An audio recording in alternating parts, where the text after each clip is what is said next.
Welcome to the Rusted Garden Homestead. Today I'm going to quickly show you how to set up your beds, no dig style, for transplants. If you're going to be transplanting in tomatoes, peppers, squash, zucchini, cucumbers, etc. We're going to focus on all the beds right there that have weeds on them. We're going to use leaves, grass, and cardboard. Subscribe. I do my videos in real time, so for 2023 you can just see what I'm doing and you can apply it to your garden. I'm in Maryland Zone 7. It's starting to warm up. We're still not out of frost danger yet, but I'm getting my beds ready. I've already done videos and set up my beds for direct seeding. I have plants growing everywhere. So now I'm moving towards the beds that are going to be for transplants. A couple of things that you can do. If you have weeds like this, you don't need to pull them all out. These are these are annual weeds, meaning once you cut them back or you cover them over, they die out. They don't keep going. You have perennial weeds or weeds with long tap roots like dandelions and different weeds that will continue to grow. So if you cut them down like this, they're going to grow back. So you want to figure out a little bit about what weeds you have growing, pull out dandelions, chop the rest of them down. You don't have to over worry about it because whatever gets killed off is going to get killed off. Whatever doesn't is going to come through and you can just pull it out later. So this is what all the beds look like. I took my weed eater and I've just chopped them down early this morning. You want to do this early on a sunny day so the sun will come out, dry this up. This is all going to be great stuff for the garden. The weeds are basically pulling out nitrogen and nutrients. You're chopping them down and then it's going to go back into the ground. And I've gone through and pretty much did that for most of the beds. This is what it looks like in process. So what we're going to do today, and I'm going to give you options because everybody's garden is different. So first thing we're going to do is we're going to put down some chopped leaves. If you've been saving leaves for leaf compost, leaves are wonderful as a mulch. So we're going to put down a layer right on top of there. Then we're going to put cardboard on top, and then we're going to put grass clippings on top. I'm not going to really be planting into these beds for a good 3 weeks, maybe 4 weeks. During that time, the weeds will be killed off. Worms will move in and start eating the leaves. They enjoy the cardboard. The grass will begin to dry. You're creating a great layer of mulch. You're not having to dig or turn this. And then when we go to transplant, we're just going to dig a hole out. And again, subscribe. I'll show you how to set up the transplants. Put in some compost, maybe some organic granular right into the planting hole. Put the plant in. Pull the mulch back over if you're putting mulch down. For instance, maybe you don't have grass clippings. Instead, you could just put shredded hardwood on there. That's going to take longer to break down than grass.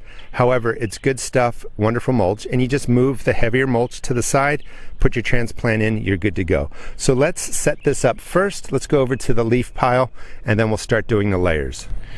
Just want to add real quick, if you are starting seeds, you want a looser soil. You don't want a lot of debris, weeds, leaves, grass on top because the seeds need to germinate, get to the sun, and you usually just want to have it looking something like this, where you have your soil, your compost, all set up, you put in your seeds, you let them go. So this process is a little bit different as it's for transplants.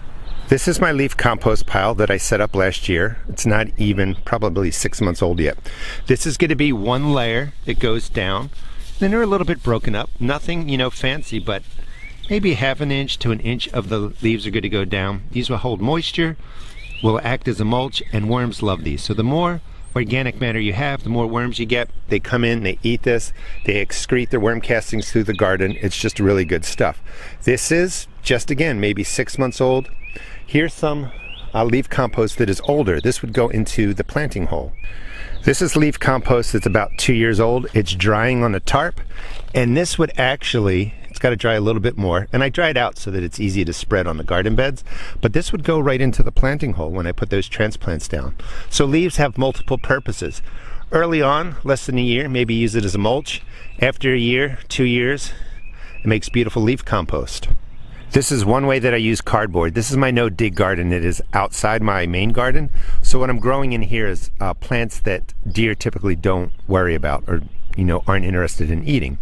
So this is the shredded hardwood I was talking about. You could use that. But underneath here is a layer of cardboard, and once wet, it's really easy to tear. Look, there's a piece of plastic tape. Make sure you remove that. This will break down really quickly. We would just poke a hole in here, we would transplant in. So it's going to be the leaves, the cardboard, and then we're going to put down some grass. Here's some other beds that are my tomato beds. Last year I put down leaves. There's not a lot of weeds in there, so I have leaves. That's even pine needles over there in the back. Kept the weeds under control. No need to put the cardboard down because there's just not a lot of weeds, but I have leaves, and then I have 1 to 2 inches of cut grass. You really want to fluff the grass on there so that it's not compacted down. You want it to dry. Make sure if you're using your grass clippings that you have no sprays or chemicals on there. They will seep into your planting area if you're using weed prevent, weed killer, etc. I don't use any chemicals at all, even fertilizers, on my grass or my lawn. In fact, I've let it naturalize over, so there's grass, there's weeds, there's flowers, there's all kinds of stuff growing. No chemicals. You can use grass clippings anytime you want. If they do have chemicals, I wouldn't use them whatsoever. I'll use this space to show you the whole process. So we've chopped the weeds down. We're going to put down about 1 inch. I mean, you don't have to over worry about it, but you're putting down enough leaves to really cover up the surface, cover over any weeds that are down there.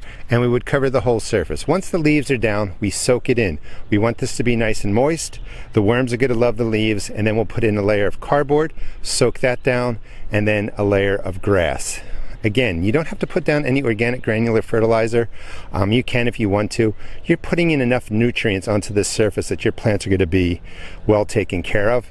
You can also use compost if you have it instead of the leaves. Maybe you're putting down a layer of compost under here. That's going to give them nutrition. One of the things I recommend nowadays is to build your first compost bin before you even start a garden. Compost will save you a ton of money. It's what plants love, and it's all you really need in your garden. But I just wanted to show you, the quick prep. So let me finish putting the leaves down, and then we'll do the next steps. Vegetable gardening is like a journey of 1,000 paths. You can really set your beds up so many different ways, and we went from overgrown with weeds right over there to something that looks like this. You could stop here. We've cut the weeds back. We've put down 1 inch or so of leaf, well, it's not leaf mold yet, but it's leaves that have been breaking down. It's going to act as a mulch. It's going to kill off the annual weeds. You could plant into that. I like to add the cardboard than the grass because I'm really layering in nutrients for the ground that'll be broken down over time over the next year. It really does conserve moisture, helps the transplants grow better, but I just want to be clear that I'm just teaching you principles. So you could stop with the leaves. If you don't have leaves, you could just put the grass clippings down. If you do put cardboard down, you want that to stay wet, so you do have to cover that with leaves or grass or something like that. So we're almost there. The leaves are down, and you want to really soak them in. Moisture is needed for soil life, microbes, all that, to really multiply, do their thing. Don't skimp on the water. Soak down the leaves, and then we're going to put down the cardboard. A perfect no-dig garden, if you're starting, you're putting down cardboard, you're putting 6 inches or so of compost down on there. That's why you can plant seeds right into that. Again, we're doing transplants. We're doing this as a no-dig style, but we're putting down leaves, cardboard, and grass, and you just can't plant seeds into that. All right, so also I told you about trying to do this when it's a sunny day. A lot of the beds are already drying out. All the grass, or the weeds actually, that I cut down are starting to dry out. I will cover all of them shortly, but let's get the cardboard down in this bed and progress to the grass.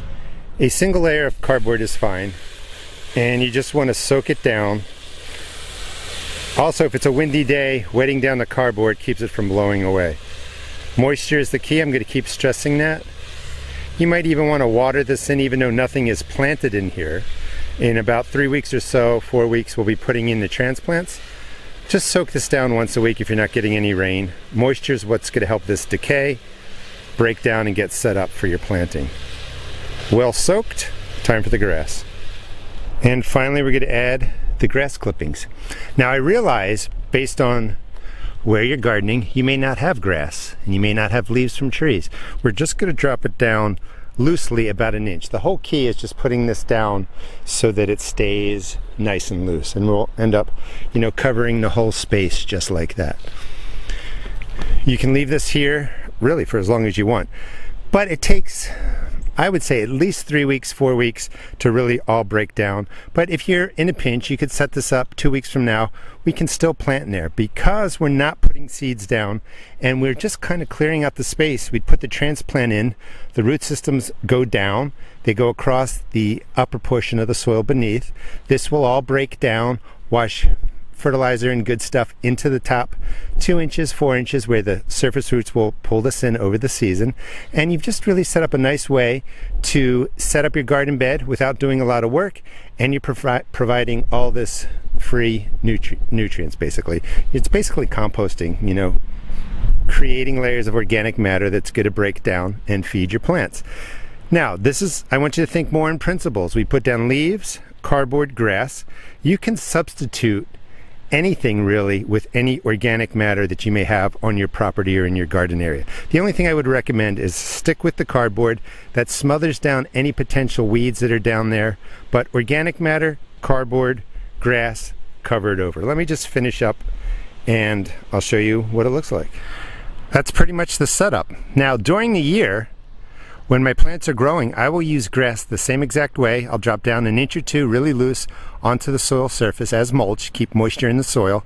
When it turns completely brown, dries out, I'll put down another inch or so onto the grass throughout the season.